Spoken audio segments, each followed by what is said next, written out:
The first stores that will legally sell marijuana given the green light today in New York State by Governor Hochul. The first batch of retailers get access to huge quantities grown by local pot farmers. But there is a caveat. They must have been convicted of a marijuana-related offense before. That part is unique to New York. Not really, no. Several other states do it. But it seems important, right? Because it is. Darla Miles speaking with Executive Director of the Drug Policy Alliance, Cassandra Frederic, about why that caveat is so important. So today's a really exciting day for New Yorkers. We have been waiting for to hear from the governor and the Office of Cannabis Management how the marijuana industry is going to be laid out.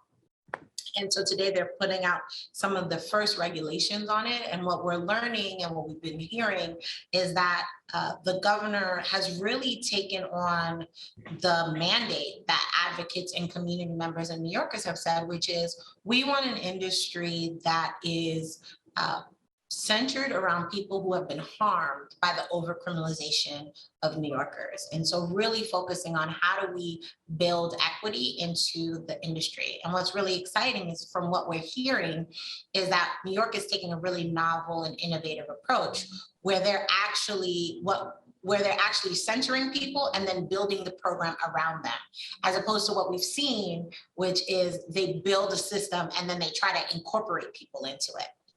Tell me about some of the challenges in other states in incorporating social equity in their marijuana legislation. Was it necessary for New York to even take this step? So what we've seen is that access to capital, access to real estate have been real barriers for people. We've also seen that the regulations have served like a really high threshold for entry into the market. And so many programs have tried in earnest, right, to build equity into their industry. But what we're finding is that when you're building an industry, it doesn't negate the historical underpinnings of inequity in this country, right? If we look at any industry, they've all struggled with building inequity. And so cannabis alone by itself, no matter what we do in the regulations, is not enough for us to move forward. And so what's really interesting about New York is that it seems like the New York Office of Cannabis Management is actually trying to take on some of the historical inequities that are not even about cannabis, right?